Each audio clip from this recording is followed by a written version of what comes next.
100만 명까지 이 연 증가율로는 거의 7.8% 정도의 그런 우울증 진단 지수가 높아졌다 그러고요. 이 공황 장애는 그거보다 더 심한 중증인데 갑자기 예기치 못하게 신체적으로 정서적으로 짓눌리는 듯한 극한의 고통을 겪는 그런 질병인데 그 역시도 5년 사이에 약 한 50% 가까이 45% 정도 증가되는 양상이 있었다 그럽니다. 그러니까 우리가 인생을 살아가면서 내가 그런 걸 원하는 분이 어디 있겠어요. 원치 않지만 여러 가지 이유로 인생에서 길을 잃게 만드는 요인들이 참 많이 있다 싶습니다. 질병이 갑자기 찾아온다거나 인간관계가 갑자기 단절되는 경험을 한다거나 아니면 요즘에 뭐 보이스피싱 같은 것도 많은데 버튼 한 번 잘못 눌렀다가 재산의 절반을 재산의 전부를 한 번에 다 사기꾼에게 잃는 경우도 벌어지기 때문에 우리가 살아가는 길에 조심하고 안전히 노력하지만 자칫 잘못했다가는 이 인생에서 길을 잃어버리게 되는 일들이 참으로 많다 할 수가 있겠습니다. 영적인 존재로 우리가 지음을 받았는데 이 세상의 다른 많은 피조물들 중에서 하나님이 사람에게 생명을 부어주시고 하나님을 대신해서 피조 세계를 다스리는 직분을 주셨습니다. 그것을 영적인 존재라고 부르는데 그 영적인 존재가 영적인 민감성을 잃어버리게 되면 우리는 인생의 길에서 길을 놓쳐버리게 될 경우가 굉장히 많습니다. 이 세상은 물질 중심적으로 효율을 강조하고 또 능률을 강조하며 그렇게 돌아가는데 영적인 존재들은 하나님의 영광을 위해서 때로는 비효율적이고 비능률적인 선택을 해야 될 때가 참으로 많습니다. 주의를 성수한다든지 헌금을 드린다든지 봉사를 한다든지 굉장히 비효율적이고 비능률적인 일이죠. 영적인 사람들은 그것을 더 귀한 가치를 두고 선택해야 되는데 그렇지 못하고 영적인 민감성을 잃어버리면 영적인 존재인데 우리가 물질로만 구성된 존재처럼 영적 민감성을 잃어버린 채 살아가게 되는 일들이 많다 하는 것입니다. 오늘 본문에 등장하는 엘리 제사장과 그의 두 아들들이 딱 영적 민감성을 잃어버린 사람들입니다. 이 엘리 제사장, 대제사장인데요. 대제사장은 아무나 할 수 있는 것이 아니고 모세의 형 아론의 혈통이어야만 대제사장을 할 수가 있습니다. 이 엘리도 아론의 혈통이고요. 그래서 제사 드리러 오는 사람들이 대제사장을 통하여서 제사를 드리거나 대제사장은 1년에 한 번씩 대속죄일 제사를 드리거나 이렇게 하게 되는데요. 그리고 두 아들은 이제 엘리 밑에서 훈련을 받아서 앞으로 대제사장이 되는 길을 이제 걷게 될 것입니다. 그런데 이들의 행실에 대해서 사무엘상 2장 12절은 이렇게 기록하고 있습니다. 한번 읽어보겠습니다. 시작. 엘리의 아들들은 행실이 나빠 여호와를 알지 못하더라. 그리고 13, 14, 15, 16절에 그 악행들이 쭉 기록되어져 있고요. 17절도 읽어보겠습니다. 시작. 이 소년들의 죄가 여호와 앞에 심히 크면 그들이 여호와의 제사를 멸시함이었더라. 어떻게 죄를 지었냐면요.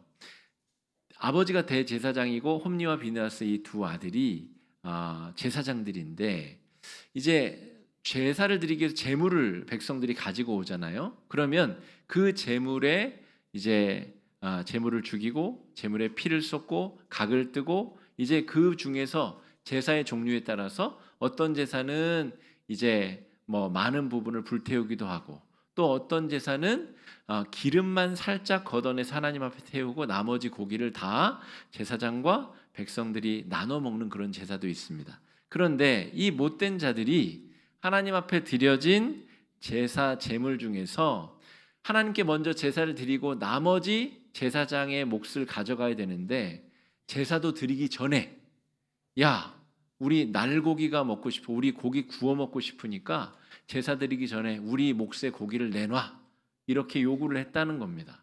그게 2장에 나오는 이 두 제사장의 죄악입니다. 그러면 어떤 일이 벌어지는지 아십니까? 수십 리, 수백 리를 걸어서 속죄제를 드리기 위해서 양이든 소든 염소든 끌고 온 사람이 그 제사를 드려서 죄를 없애야 되는데 이 망나니 같은 제사장들이 제물을 오염시키는 겁니다. 하나님 앞에 제사를 드릴 수 없게 만들어 버리는 거죠. 그러면 이 백성들은 어떻게 해야 되죠? 가슴을 치며 눈물 흘리며 죄를 없애지 못하고 다시 집으로 가서 다른 제물을 가지고 와야 되는 겁니다. 하나님께서 이들의 만행을 보시고 얼마나 속이 끓으셨겠어요. 자기 혼자만 죄 짓고 끝나는 것이 아니라 하나님께서 맡기신 직분을 엉터리로 감당하다가 다른 사람에게 해악을 끼치고 다른 사람들의 경건의 길까지 막는 악행을 저질렀다는 거죠. 또 성전에서 이제 성전 일을 돕는 여인들과 잠자리를 한다든지 절대로 제사장이 해서는 안 되는 그런 일들을 막 저지르면서 자기들은 마치 그래도 되는 사람들인 양 영적인 존재로 부름을 받고 영적인 일에 세움을 받았는데 영적인 일을 망치는 일, 영적 민감성이 완전히 무뎌지고 망가져서 자기가 어디로 가야 되는지, 어떤 삶을 살아야 되는지, 어떻게 사는 삶이 좋은 삶인지 완전히 길을 놓쳐버린 인생을 살고 있다라고 하는 거죠. 율법에 의하면 이런 악행을 저지르는 제사장들을 어떻게 해야 되겠어요? 어떻게 해야 될까요? 당장 직무 배제를 시키고 그리고 이 정도로 제사를 업신여기고 제사를 회방하면 돌로 쳐서 죽여야 됩니다. 그런데 그 엘리, 아버지 대제사장 엘리가 어떻게 했냐면 아이고 아들들아 하지마 그러면 안 돼. 그게 끝이에요. 그러니까 이 아들들이 아버지 말을 업신여기고 또 아주 더 악랄한 죄악들을 계속 저지른 일들이 발생하는 상태였다라고 하는 겁니다. 여러분, 우리가 인생길에서 영적인 존재로 세움을 받았는데 우리도 길을 잃고 방황할 때가 종종 있습니다. 우리가 어디로 가야 되는지, 무엇을 해야 되는지 그것조차 순서가 헷갈리고 망설여질 때가 있다는 거죠. 오늘 엘리와 두 아들들이 그랬습니다. 그런데 너무 대비가 되는 인물이 이 1, 2, 3장 사무엘상 1, 2, 3장에 동시에 등장을 하게 되는데 그 사람이 바로 한나라고 하는 여인입니다. 영적인 고난을 당한 것은 마찬가지예요. 이 여인은 이 엘가나라고 하는 남편이 있었고 이 엘가나는 두 명의 아내가 있었는데 한나 큰 부인, 분인나 둘째 부인이 있었어요. 왜 그러한가를 저한테 묻지 마시고요. 당시의 문화가 그랬으니까. 지금도 중동에는 이 이슬람은 일부 다처제가 있잖아요. 그런데 문제는 한나는 자녀가 없었고 분인나는 자녀가 있었다는 거예요. 그래서 분인나는 남편이 한나를 지극히 아끼고 사랑하자 또 시기 질투하느라고 한나를 업신여기고 이 애도 못 낳는 여인이 자기보다 더 사랑받는다고 온갖 시기 질투 만행과 악행을 저질렀습니다. 그러니까 이 한나도 인생에서 길을 잃어버리기에 딱 좋은 상황인 거죠. 자기가 아무리 노력해도 애가 생기지 않는 걸 어떻게 합니까? 남들이 다 누리는 자녀가 있는 그 기쁨을 맛보지 못하는데 현대인들도 그런 어려움을 호소하는 분들이 많지만 이 사무엘의 시대에는 자녀가 없다는 것은 여인에겐 거의 사망 선고와 같습니다. 그러니까 살아도 사는 게 아니고 또 같은 집안에 분인나라고 하는 또 충동지라는 악녀가 같이 살고 있는 거죠. 그러므로 이 한나도 충분히 인생에서 길을 잃어버리고도 남을 만한 충분한 상황 가운데 있었는데 놀랍게도 이 여인은 성전에 와서 기도를 했다는 거예요. 홈리와 비느하스는 어려움이 없었음에도 불구하고 오히려 더 좋은 상황 때문에 악행을 저지르는 길로 나아가면서 인생의 길을 잃어버렸다면 한나는 어려운 상황에서 하나님 앞에 나와서 정말 죽도록 간절하게 기도해서 하나님 앞에 자신의 문제를 아뢰는 길을 선택했다는 겁니다. 그는 길을 잃어버리지 않았어요. 그래서 고난과 역경이 있었지만 그것을 이겨내고 하나님께서 사무엘이라고 하는 자녀를 주셨습니다. 그 귀한 자녀를 어떻게 했는가? 젖을 젖을 떼면서 하나님 앞에 성소로 보내버렸습니다. 학자들은 그 나이를 약 한 5살 정도로 봅니다. 5살이면 여러분 얼마나 예뻐요. 이제 말도 하고 예쁜 짓도 하고 잘 천진난만해서 귀여운 모습들이 그대로 드러나는데 그 아이를 성소에 갖다 맡깁니다. 왜 그렇게 됐느냐라고 하면 아까 막 간절한 마음으로 성소에 가서 기도할 때 그렇게 기도했거든요. 하나님, 저에게 자식을 주시면 하나님의 영광을 위해서 하나님의 성소에서 일하는 사람으로 드리겠습니다. 그랬거든요. 그런데 그걸 누가 알아요? 자기만 알아요. 중얼중얼 하면서 했기 때문에. 그 기도를 들은 엘리가 무슨 말인지 몰라가지고 야, 너 술 먹고 주정하러 왔냐? 이렇게 얘기하거든요. 그러니까 무슨 말인지 모를 정도로 정말 슬픔의 울분과 복받치는 감정과 더불어 중얼중얼한 서원인데 그것을 지켰다는 거죠. 5살이 돼서 이제 젖되고 나서 정말 예쁜 그 아이를 이제 어디에 데려다 놔야 돼요? 실로에 있는 성소. 근데 그 성소에 누가 있어요? 엘리와 두 아들. 그 망나니들을 방조하고 있는 대제사장에 있는 그곳. 거기 여인도 있다 그랬죠? 문지방에서 허드렛 일을 하는 여인은 그 두 제사장과 죄악을 저지르는 거기다가 자기의 정말 사랑하는 아들을 가서 맡겨야 되니 한나의 마음이 어땠겠어요, 여러분? 여러분 같으면 그렇게 하실 수 있겠어요? 그 계약을 서원을 번복하고서라도 이 일을 되돌려 놓고 싶은 마음. 그런데 한나는 그렇게 했다는 겁니다. 자, 자신의 본성을 압도하는 영적인 일에 대한 관심과 헌신으로 한나는 그 어려운 결정을 했다는 거예요. 그런 사람이 이 광야 같은 세상에서 길을 잃지 않을 수 있는 사람입니다. 이 사무엘이 그래서 성전에 갔는데 어린 나이에 성소에서 자다가 하나님의 음성을 3차례나 듣게 됩니다. 자, 우리 3절 말씀 한번 읽을 텐데 한번 읽어보겠습니다. 시작. 하나님의 등불은 아직 꺼지지 언약 하나님의 궤에 있는 여호와의 전 안에 누웠더니. 이 말이 너무너무 이상한 말이에요, 여러분. 자, 사무엘은 하나님의 궤에 있는 여호와의 전 안에 누웠다. 아마 지성소는 아닐 거고 그 바깥에 있는 분향단 또 등대 떡상에 있는 성소에서 잠이 든 것 같아요. 근데 이게 하루 이틀이 아니라 그냥 일상적으로 여기서 자는 것 같아요. 그런데 아직 성인이 되지 아니한 아이가 여기서 자는 것은 경을 칠 일입니다. 큰일 날 일이에요. 우리 어르신들 옛날에 이 강대상에 아이들 막 뛰어 올라오면 그냥 사단이 나잖아요. 불호령이 떨어지고 막 등짝에 막 어른들이 험한 말 하고 막 등 내려치고 그랬잖아요. 그런데 아이가 지금 언약궤를 커튼 하나 사이로 두고 있는 그 성소에 자고 있다는 거죠. 게다가 이게 말이 안 되는 게 사무엘은 레위 지파인이 아닙니다. 에브라임 지파 사람이에요. 레위인도 아니고 제사장도 아닌 그런 성전에서 시복 노릇을 하는 아이도 아닌데 성전에서 잠이 들었다는 거예요. 거기서 하나님의 음성을 들었다는 거예요.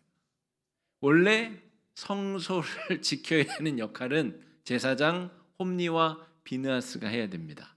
하나님의 등불은 아직 꺼지지 아니하였으며 이 등대가 있거든요. 그리고 그 등대는 24시간 꺼지면 안 되기 때문에 당번을 정해서 제사장들이 기름을 채워 넣어야 그 등대가 꺼지지 않습니다.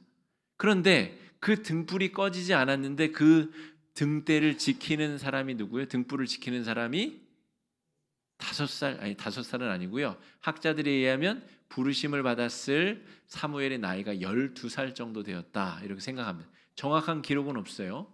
그런데 연대기로 따져보면 12살 정도 될 것 같다는 거예요. 12살 된 지금으로 따지면 초등학교 5학년짜리 아이가 밤에 자다가 등불이 희미해지면 또 기름 채워놓고 또 잠들고 그런 삶을 지금 살고 있는 겁니다. 제사장들이 해야 될 일을 제사장들은 뭐 하고 있어요? 먹고 마시고 자기의 욕망을 채우느라고 하나님께 제사 드리러 온 사람의 제사를 망치는 온갖 악행을 저지르고 있고, 대제사장은 오히려 자기 아들들이라고 그것을 비호하는 그런 악이 벌어지는 현장 속에 하나님의 희망이 이렇게 살고 있다는 거죠. 하나님의 등불을 꺼뜨리지 아니하는 사람, 그게 사무엘입니다.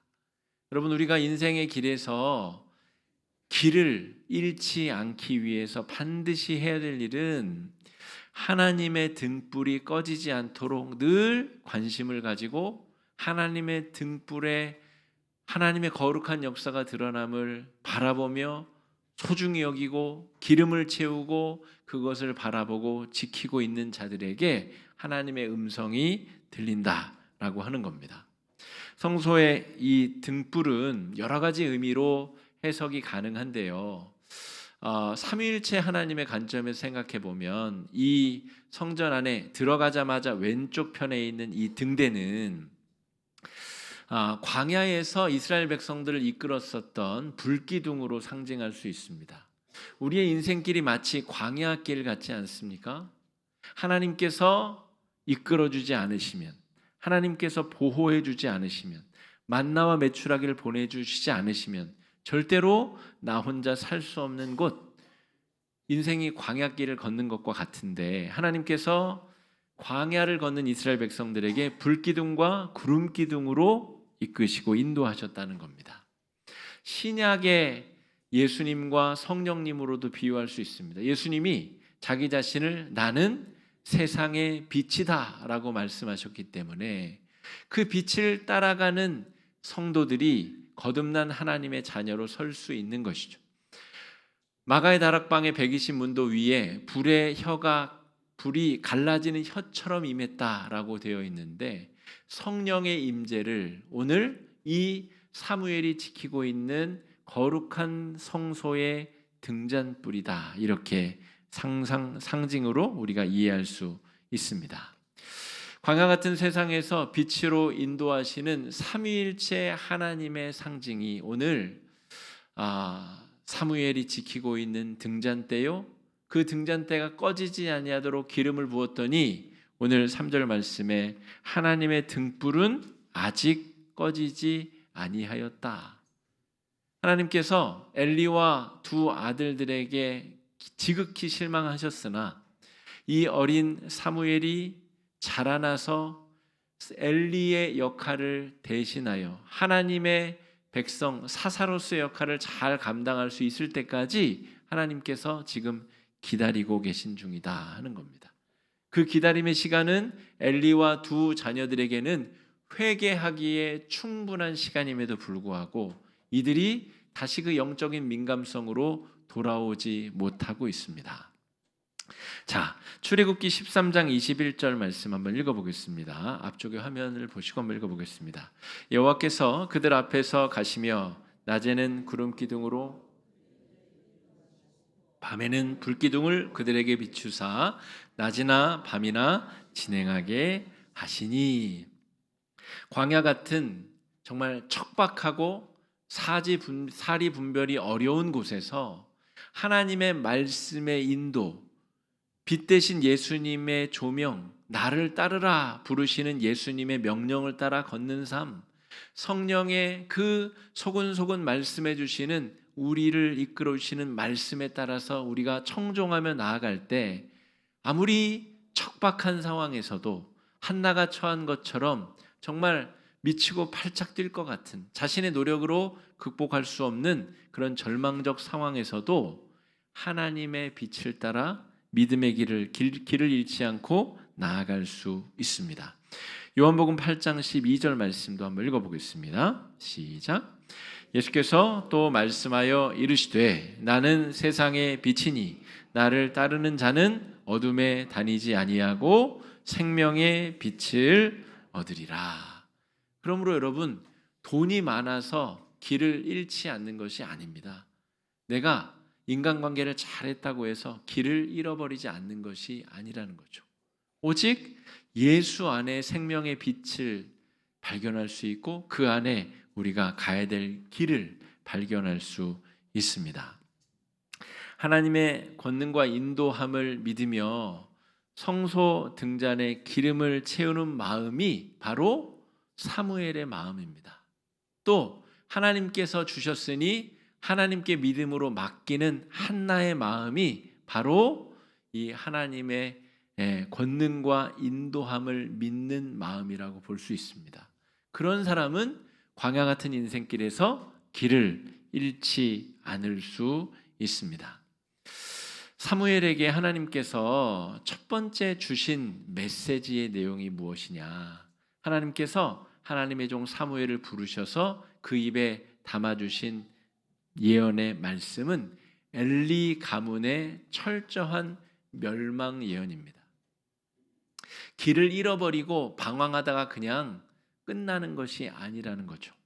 영적인 존재가 영적으로 살지 못하고 영적인 민감성을 잃어버리고 길을 방황하게 되면 그 고통과 절망 속에서 헤매다가 처참한 말로를 맞이하게 된다는 것. 하나님이 우리가 하나님 믿어서 뭐 그렇게 유익될 일이 있으시겠어요? 말씀으로 우주 만물을 창조하신 분이 우리의 헌금이 궁해서 우리를 믿으라고 하시겠어요? 하나님께서 뭐가 궁해서 하나님께는 하나님을 24시간 찬양하는 천군 천사들이 널려 있는데 하나님이 영광 받으실 객체가 부족해서 저와 여러분 우리를 구원하시나요? 그것이 아닙니다. 우리를 위해서 하나님께서 구원의 역사를 베풀고 계신 것이고 우리가 살 길을 창조주 하나님께서 보여주시고 이끌어 주시는 겁니다. 우리는 우리를 위해서 진리의 빛을 붙들고 믿음 가운데 나아가야 되는 것이죠. 이제 사무엘이 장성하여서 엘리의 뒤를 이어 이제 사사의 직무를 감당하게 됩니다. 7장 3절 말씀 한번 읽어보세요. 사무엘상 7장 3절입니다. 시작. 사무엘이 이스라엘 온 족속에게 말하여 이르되 만일 너희가 전심으로 여호와께 돌아오려거든 이방 신들과 아스타롯을 너희 중에서 제거하고 너희 마음을 여호와께로 향하여 그만을 섬기라. 그리하면 너희를 블레셋 사람의 손에서 건져내시리라. 아멘. 이미 엘리와 그의 아들들은 하나님의 부르심의 소명에서 배제되었고요. 이제 사무엘이 사사의 직무를 감당하며 백성들에게 권고하는 내용입니다.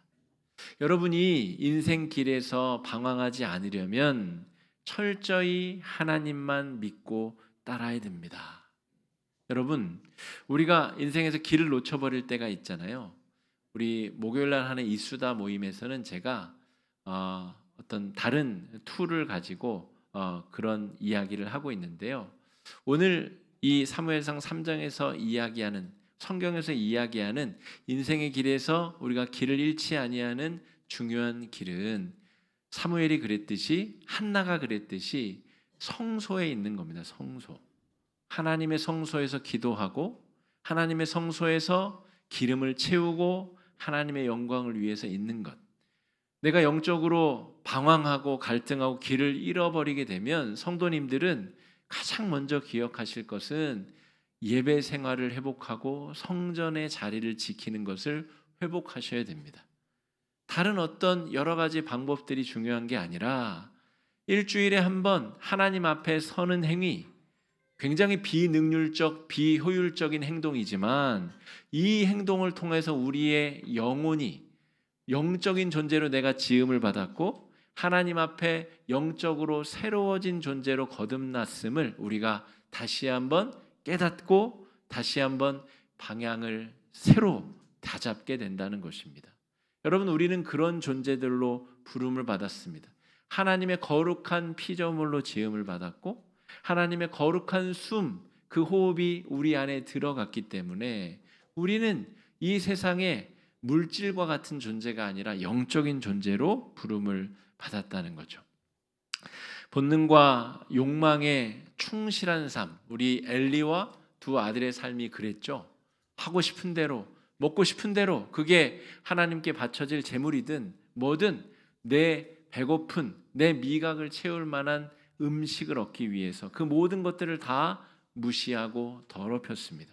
본능과 욕망에 충실한 삶을 포기하고 빛 대신 하나님의 인도를 받는 삶, 구약의 언어로는 불기둥 구름기둥을 따르는 인생이고 신약의 언어로는 예수 그리스도를 따르는 인생이며 우리 안에 내주하시는 성령의 세밀한 음성에 귀를 기울이는 삶이 우리가 살 수 있는 길입니다.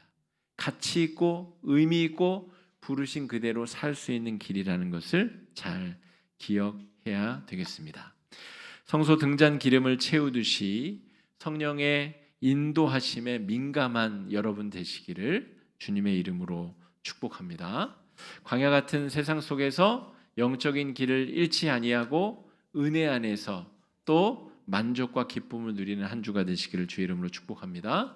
이 시간에 말씀 의지해서 함께 기도하시겠습니다. 기도하실 때에 주님, 지난주에도 우리가 여러 번 인생의 길에서 낭망하고 절망하며 인생의 길을 잃어버렸던 때가 있습니다. 하나님, 그때에 우리가 영적인 존재로 지음받은 존재임을 잊지 않게 하여 주시옵시고 하나님 앞에 예배하는 기쁨이 얼마나 놀라운 것인지 하나님의 이끄심을 따라서 진리의 등불 되시는 주님을 따라 걷는 인생 되게 해달라고 이 시간에 함께 기도하며 나아가겠습니다. 기도하겠습니다.